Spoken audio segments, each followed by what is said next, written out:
Sir మీరు కొన్ని short films చూసి వచ్చారు ఇప్పుడు ప్రీమియర్ షోలో. సో ఎలా ఉన్నాయి షార్ట్ ఫిల్మ్స్? చాలా బాగున్నాయి. అందులో బేసిక్గా వివక్ష అనే కాన్సెప్ట్ బేసిక్గా చేయడం చాలా కష్టం.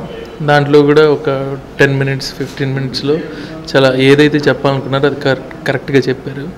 అండ్ చాలా బాగున్నాయి షార్ట్ ఫిల్మ్స్. సార్ ఇప్పుడు ఎంతోమంది upcoming directors, movie directors, short film directors, cinema DOPs చాలామంది వస్తున్నారు. సో వాళ్ళకి ఏమైనా మీరు చెప్దాం అనుకున్నారా, where they can improve their selfs? బేసిక్గా ఏదైతే చెప్పాలనుకుంటున్నారో అది సింపుల్గా ఒక ఎక్కువ డ్యూరేషన్ లేకుండా ఒక 5 to 10 minutes ఈ డ్యూరేషన్లో చెప్పగలిగితే షార్ట్ ఫిల్మ్ అనేది దానికి షార్ట్ ఫిల్మ్ అనడానికి కరెక్ట్గా ఉంటుంది. లేకపోతే ఒక ఫీచర్ లెంత్ ఫిల్మ్ అయిపోద్ది. సో ఏదైతే చెప్పాలనుకున్నారో అది 10 minutesలో చెప్పడం అనేది గొప్ప విషయం బేసిక్గా. సో డ్యూరేషన్ మెయింటైన్ చేయడం అనేది చాలా ఇంపార్టెంట్. భరద్వాజ సార్ ఒక కాన్సెప్ట్ ఇచ్చారు, ఒక థీమ్ ఇచ్చారు. మీరు అలా ఏం చెప్పారు? అది ఒక డిస్క్రిమినేషన్ ఒక థీమ్ ఇచ్చారు. సో అది ఎంతవరకు ఈ మేకర్స్ మ్యాచ్ అవ్వగలిగారు? వాళ్ళ మూవీస్ ఏ విధంగా అయితే చూపించారో మ్యాచ్ అవ్వగలిగారా?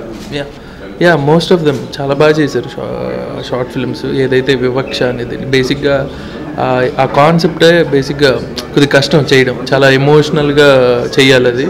సో చేసిన వాళ్ళందరూ కూడా కనెక్టివిటీగానే చేశారు. Thank you so much, sir. Thank you for your interview. This is Sriram. Please subscribe Jewel Studio, like and share.